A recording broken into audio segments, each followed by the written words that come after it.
Isso, pronto.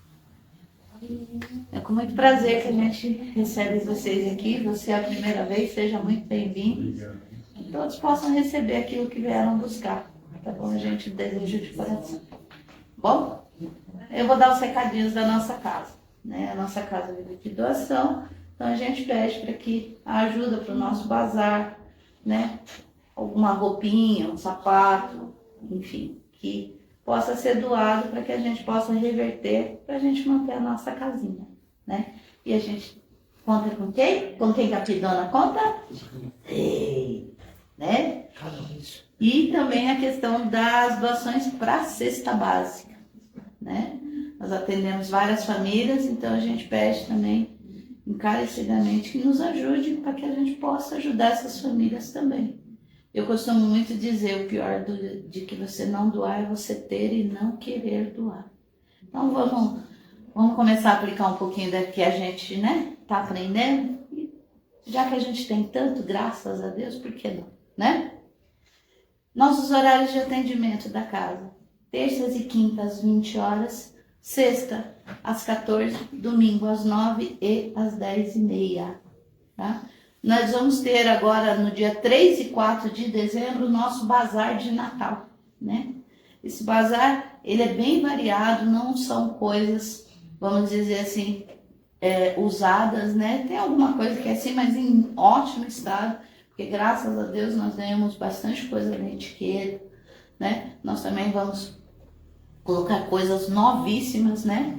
Então, é para que a gente possa ajudar a nossa casa também no mês de dezembro. Então, dia 3, na parte da manhã, e no dia 4, na parte da tarde, tá? A gente pede para que vocês participem e também, se tiverem alguma coisinha para doar, bom dia. A gente agradece também, tá? Como vocês estão vendo, nós estamos agora com uma novidade, né? As nossas lives vão continuar sendo feitas às terças e quintas, por enquanto. Mas no domingo vai ser essa live que vai ser transmitida. Ou seja, nós estamos ao vivo no momento, tá? No Facebook. Então, quando vocês forem indicar a nossa live, ao invés de... pode indicar que nós estamos ao vivo a partir das 10h30, todo domingo. E futuramente, né, nas terças e quintas também, né? E à noite ela vai estar gravada no YouTube, né? E vai ser transmitida pelo Face, né, Rê? E vai ser transmitida, ou seja, nós vamos ter a presencial, que é ao vivo, e à noite vai ser retransmitida, tá? Então continuamos com as lives, terças, quintas e domingo às 20h20 no Facebook, certo? Vamos falar também do Evangelho, né? Você já sabe o que é Evangelho, né? Né, mas é. Então, reforçando a questão do Evangelho, quem não estiver fazendo, tiver dificuldade, é só nos procurar que a gente auxilia, tá bom? Nós temos também a evangelização infantil, todos os sábados a partir das 8h30 da manhã. Traga seus filhos, agregados, sobrinhos, é muito bom, tá bom? Eu acho que é só. Então, nesse instante, vamos fechando os nossos olhos, vamos elevando o nosso pensamento a Deus, a Jesus, e agradecer pela oportunidade de estarmos aqui reunidos em seu nome, que possamos ser amparados, que possamos ser ajudados pelos nossos queridos amigos espirituais, que possamos sentir os fluidos revitalizantes em nossos corações, para que possamos assim, Senhor, a cada dia nos tornarmos pessoas melhores, que possa a cada dia crescer o amor que temos uns pelos outros, e assim um dia possamos nos chamar verdadeiramente de irmãos. Mais uma vez, Pai amado, agradecemos essa oportunidade e pedimos, Senhor, que cada um que aqui está possa receber aquilo que veio buscar. Que assim seja, graças a Deus. E nesse instante, então, vamos envolver com muito amor a Rosana, que vai fazer por nós a palestra desta manhã. Bom tratamento. Vamos nós, né? Bom dia mais uma vez, obrigado por vocês estarem aqui, né? cuidando, né, um pouquinho de vocês também, que a gente precisa, né, desse cuidado e desse carinho com a gente. A gente vai continuar esse livrinho aqui, que é Vinha de Luz, psicografado pelo Chico Xavier, pelo Espírito Emmanuel. Então tem vários puxãozinhos de orelha aqui nesse livro, né? Então hoje a gente vai ver mais um que eu considero que é uma das coisas mais difíceis da gente fazer. Mas ele vem aqui nos orientar, nos lembrar, né, do que a gente tem que fazer. Então nós vamos ver o capítulo 41, Credores Diferentes. Assim, meu Deus, o que será, né? Daí lá em Mateus capítulo 5, versículo 44, tem uma citação de Jesus. Eu, porém, vos digo, amai aos vossos inimigos. Eu considero isso muito difícil ainda para a gente. Muito difícil, né? Porque a gente sempre reage a alguma coisa que nos agride de alguma forma. Então, para a gente manter a nossa tranquilidade, a nossa serenidade, é mais difícil, né? Porque a gente sempre reage. A gente não para pensar, né? A gente só reage. E esse capítulo 5 de Mateus, ele fala sobre as bem-aventuranças. Bem-aventurados os mansos, bem-aventurados os pacíficos.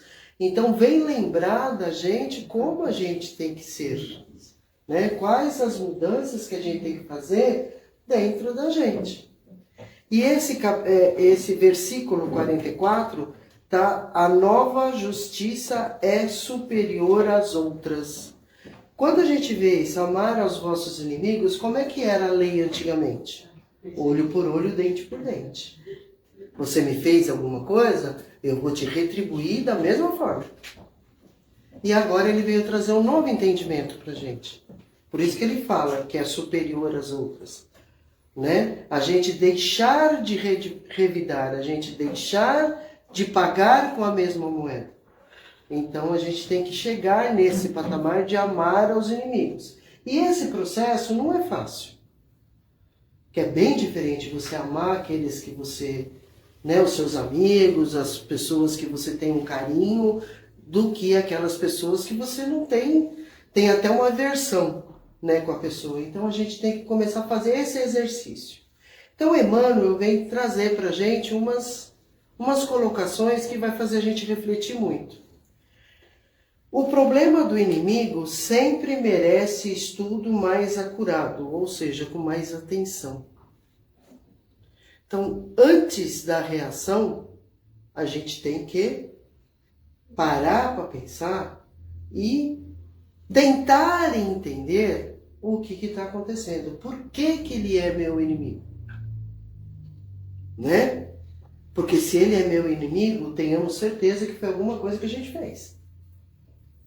Senão ele não seria nosso inimigo. Ah, mas é uma coisa que eu fiz agora? Pode ser que sim, como pode ser que vem de outras existências. Como a gente acredita, né, que não é a primeira vez que a gente está aqui, a gente tem essas várias reencarnações, então em alguma reencarnação aí que eu tive, eu fiz mal para essa pessoa e trouxe para cá, né? Então faz a gente refletir isso. Certo, ninguém poderá aderir de pronto à completa união com os adversários do dia de hoje, como Jesus não pôde rir-se com os perseguidores no martírio do Calvário. O que ele quer dizer com isso? A gente não consegue fazer essa mudança dentro da gente de uma hora para outra. Então ele faz a comparação com Jesus. Quando Jesus estava naquele Calvário até a crucificação, ele foi feliz? Foi pulando? Não. Ele expressou ali todo o sofrimento, não dele. Não é dele. Mas aquela compaixão, tipo, né? O que vocês estão fazendo? Então todo aquele sofrimento foi mais por nós do que por ele mesmo. Ele sabia o que ele poderia passar. E a gente? A gente sabe o que a gente está plantando? Ou a gente foi mais uma vez manipulado? Então o sofrimento de Jesus era mais por conta da gente do que por ele mesmo. Né? Quando ele estava lá, crucificado lá, o que ele falou para Deus? Perdoai-os, eles não sabem o que fazem. Ele não ficou com raiva da gente. Ele não condenou a gente, pelo contrário. Ele pediu para Deus nos perdoar, porque a gente não sabia. Né? Entretanto, a advertência do Senhor, conclamando-nos a amar os inimigos, reveste-se de profunda significação em todas as facetas pelas quais a examinemos, mobilizando os instrumentos da análise comum. Ou seja, a gente está avaliando o que está acontecendo, independente de ser uma pessoa que se considera meu inimigo, eu estou tendo para com essa pessoa respeito? Respeitando a opinião dele? Será que eu estou tendo por essa pessoa essa consideração? Então a gente já começa uma certa mudança. Se eu não desejo mal, o mesmo mal que essa pessoa me deseja, eu não desejo para ele, eu já comecei a trabalhar esse amar aos nossos inimigos.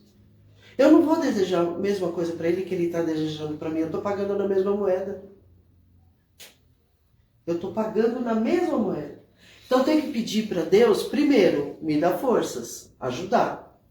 Que eu tenha essa serenidade. E pedir para Deus também perdoar ele, envolver ele em amor. Talvez ele não saiba, né, por que ele está fazendo aquilo. Então é uma coisa que a gente já começa. Só o fato de eu não desejar mal para ninguém, eu já estou começando esse exercício. E já que eu estou aqui nessa existência, vamos aproveitar esse aprendizado. A gente vai conseguir amar o inimigo? Muito provavelmente não. Mas eu não vou carregar mágoa. Já ajuda. Talvez uma próxima existência já não venha como meu inimigo. Por quê? Porque eu quebrei o ciclo. Né? Eu não desejei mal para ele como ele deseja mal para mim. Então eu encerrei um ciclo. Então numa próxima existência já vai vir mais próximo da gente. Então a gente tem que começar agora. A gente tem esse pouquinho de entendimento. A gente tem esse pouquinho de conhecimento. Então que comece pela gente, não comece pelo outro. É eu que tenho que fazer a diferença. Né? Geralmente, somos devedores de altos benefícios a quantos nos perseguem e caluniam. Constituem os instrumentos que nos trabalham a individualidade, compelindo-nos a renovações de elevado alcance que raramente compreendemos nos instantes mais graves da experiência. São eles que nos indicam as fraquezas, as deficiências e as necessidades a serem atendidas na tarefa que estamos executando. Eles são a pedra no nosso caminho, a pedra no nosso sapato, para fazer com que a gente reflita. E é refletir nisso. O que eu fiz para esse ser humano? Para ele ter toda essa mágoa de mim. Então os nossos inimigos estão no nosso caminho, que é para a gente parar e refletir e a gente devolver com amor. Não vai abraçar, não é isso. Mas pelo menos se eu falo, Deus, envolva no teu amor, que ele tire essa dor de dentro do coração. Que eu consiga mostrar para ele que eu não sou essa pessoa que ele acha que eu sou. Porque muitas vezes eu já fui inimigo. As nossas atitudes, muitas vezes, sem a gente perceber, né? A gente magoa alguém. E a gente só percebe que tem alguma coisa errada quando a gente é magoado. Senão, a gente não percebe quando a gente magoa alguém. Quando a gente dá uma resposta atravessada, a gente não percebe. Porque muitas vezes eu estou com raiva, muitas vezes eu estou insatisfeito, frustrado. Então eu quero agredir alguém. E às vezes isso faz com que a gente, de graça, adquira um inimigo. A gente não pode se colocar nessa posição. Não deve se colocar. Poder a gente pode, mas a gente não deve se colocar nessa posição. Porque a gente está fazendo mal para a gente mesmo, não é para o outro. Quem vai sofrer as consequências no primeiro momento somos nós. Quando eu fico com raiva, quando eu fico com mágoa, quem é que sente tudo isso? O coração fica apertado, o estômago fica ali, aquela bola que você vai comer, você não consegue nem comer. Quem está sofrendo essas consequências? A gente. Não é o outro. Você está com raiva do outro, mas o outro nem sabe. Não está nem aí. Não sabe nem por quê. Mas você está ali cozinhando aquilo. Então vai fazer mal para você. Então esse alerta, a gente tem que ficar esperto. Faz uma oração, pede perdão, ou sei lá, nós temos uma oração do perdão aqui espalhada pela casa do caminho todo. Não é à toa que a gente tem essa oração do perdão. Faz uma oração do perdão, pede para Jesus iluminar esse ser humano, né, confortar o coração dele. E aí a gente já está começando a trabalhar, né? Nessa animosidade, vamos dizer assim. Os amigos, em muitas ocasiões, são imprevidentes companheiros, porquanto contemporizam com o mal. Os adversários, porém, situam-nos com vigor. O que ele quer dizer com isso? Quando a gente é amigo da outra pessoa, tem assim, muitas vezes, dependendo do que acontece, a gente deixa passar. Por isso que ele fala aqui, né, que a gente contemporiza com o mal. A gente não alerta a pessoa. Eu entendo, ele está magoado, deixa passar, daqui a pouco passa. Né? E a gente, como amigo, a gente tem que ter esse cuidado de alertar. É uma coisa que eu falo aqui muitas vezes na Casa do Caminho. Né? Mas, gente, se eu estiver extrapolando, dá um toque, pelo amor de Deus, porque a gente não percebe. Me avisa que, ó, Rosana, você pegou pesado. Então avisa. A gente precisa desses toques. E aqui, como a gente é uma família, somos todos amigos, somos uma família, a gente tem a obrigação de chegar e falar, ó, cuidado. Você fez isso, eu acho que você tem que rever. Não vai dar bronca. Né? Não é questão da bronca chamar atenção, não é isso. Mas dá um toque. E muitas vezes a gente é conivente, a gente deixa pra lá. Daqui a pouco a pessoa se acalma, mas e volta tudo ao normal. Mas e o outro que recebeu esse soco no estômago, será que ele vai ter a mesma consideração? Ou eu adquiri um inimigo de bobeira? Porque quando a gente não percebe, não tem problema nenhum. Estava nervosa, não justifica, mas me desculpe, não falei sem pensar. Pronto, você já eliminou um inimigo. Agora os inimigos não, os inimigos estão lá no teu caminho, que é a pedra no teu sapato, acorda. Eu não vim aqui para passar a mão na tua cabeça, não. Eu vim aqui para fazer você refletir. Então a gente tem que aproveitar essa oportunidade. Pela rudeza do inimigo, o homem comumente se faz rubro e indignado uma só vez, mas pela complacência dos afeiçoados, torna-se pálido e acabrunhado, vezes sem conta. Essa parte aqui vem lembrar a gente o seguinte, quando a gente, vamos supor, alguém está gritando com a gente, o que a gente tem que fazer? Gritar junto ou a gente fala no nosso tom de voz normal? Você fala no seu tom de voz normal, a pessoa vai abaixar o volume. E a mesma coisa aqui, às vezes o inimigo vem para cima de você para te agredir, te mandar uma energia negativa, se você ficar controlado, né? Se você abaixar o seu tom, se você falar com mais serenidade, se você pensar, emitir um pensamento, entendeu? De tranquilidade, de serenidade, ele também vai tranquilizar o coração dele. Agora, se eu entro na sintonia, vai sair rolando pelo chão. Porque a gente não vai ter, vamos dizer assim, né? Compaixão do nosso inimigo. Ele me machucou, eu quero machucar mais ainda, se possível. E é isso que a gente tem que mudar dentro da gente. Não vai levar nada. Se resolvesse o problema, né? Mas não resolve. O que resolve é a conciliação. O que resolve é o amor, a compreensão, a compaixão. É isso que resolve. É difícil? Sim. Porque a gente tem esse negócio de reagir. Vem pra cima de mim, eu já me armo para reagir. Entendeu? Então, é natural. É isso que a gente tem que mudar dentro da gente. Quando alguém vier gritando, você fala do seu tom de voz normal, respondendo talvez até uma pergunta que essa pessoa fez. Aonde você colocou aquilo? Está no armário. Você já abaixa o tom de voz. Entendeu? E isso ajuda a gente não perder o nosso equilíbrio. Que é muito importante para a gente, né?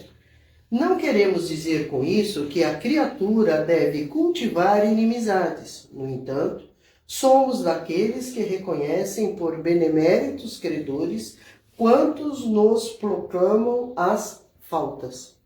Eu não tenho que considerar eles como inimigos como eles me consideram. Eles estão na nossa volta para a gente refletir o que a gente fez de errado. Porque é bem aquilo, quando eu piso no calo de alguém, não dói. Agora, quando alguém pisa no meu calo, dói. E é onde eu tenho que refletir. E a gente não percebe, muitas vezes, que a gente é agressivo no jeito de falar, nas nossas atitudes, muitas vezes no nosso olhar. Sabe aquela coisa que olhou, matou? Só de olhar já matou a pessoa, já fulminou a pessoa. A gente tem que se cuidar em relação a isso. Né? Então, a gente tem que ter um entendimento que eu preciso mudar alguma coisa em mim. Eu preciso melhorar alguma coisa em mim. E eu refletir sobre isso. É importante essa reflexão. Senão, vira e mexe, a gente vai ficar chateado, a gente vai ficar magoado. Isso não vai resolver o problema. Mesmo porque esse sentimento está dentro de mim. Eu estou sofrendo as consequências desse sentimento. Então, eu não quero ter esse sentimento dentro de mim. E eu vou rezar para Deus, para que Deus, sabe, abrande o coração da outra pessoa, para que a outra pessoa também deixe de ter esses sentimentos dentro dela que prejudica tanto ela. Porque eu sei que prejudica. Então eu vou desejar o melhor para outra pessoa. São médicos corajosos que nos facultam corretivo. E é verdade, né? Quando a gente está doente, a gente vai no médico, não vai? Ele vai lá e nos ajuda para a gente ficar bom. Não importa o problema que a gente tem. E às vezes o tratamento é dolorido, mas resolve. Então os nossos inimigos são esses médicos aqui, ó. Entendeu? Eles vêm trazer o corretivo que a gente precisa. A reflexão. Olhar, né? Falar assim, ai meu Deus, o que eu fiz de errado? Daí você começa a pensar, aonde eu pisei no calo de alguém, agora estão pisando no meu calo. Então fazer essa reflexão e mudar as nossas atitudes, nossa postura. Né? É difícil para muita gente na Terra a aceitação de semelhante verdade. Todavia, chega sempre um instante em que entendemos o apelo do Cristo em sua grande extensão, magna extensão, grande. É difícil? Sim, não é fácil. A gente ser confrontado, a gente ser questionado, a gente ser acusado, apontar o dedo pra gente. Quem é que gosta disso? Mas quando a gente para refletir que eu estava na posição dele num outro momento, eu começo a entender melhor os ensinamentos de Jesus. Eu começo a trabalhar esse entendimento dentro da gente. Aí eu começo a orar. E a oração vai ser bom para mim e vai ser bom para outra pessoa. Que irradia. Quando você faz uma oração, você irradia a luz. Todos que estão ali perto de você recebem essa luz. A oração do perdão, eu costumo falar, é muito mais, primeiro, para a gente do que para o outro. Então, eu processando o perdão dentro de mim, eu vou conseguir processar o perdão na outra pessoa, para outra pessoa. Então, que a gente reflita nessa situação, nessa lição que Emmanuel veio trazer para a gente, e a gente faça uma revisão, né, na nossa vida, nas nossas atitudes, nas nossas posturas. E é uma coisa que eu sempre lembro, gente, o parente mais difícil daquela família somos nós. Não é o outro, somos nós. Porque o outro não faz aquilo que eu considero que seja o certo. Então, o parente difícil sou eu tenho que exercitar o amor, eu tenho que exercitar a compreensão, a compaixão, né? O respeito com o momento do outro. E a oração é poderosa, tanto para mim quanto para o outro. Obrigado, tá? Beijo no coração de cada um, tá bom?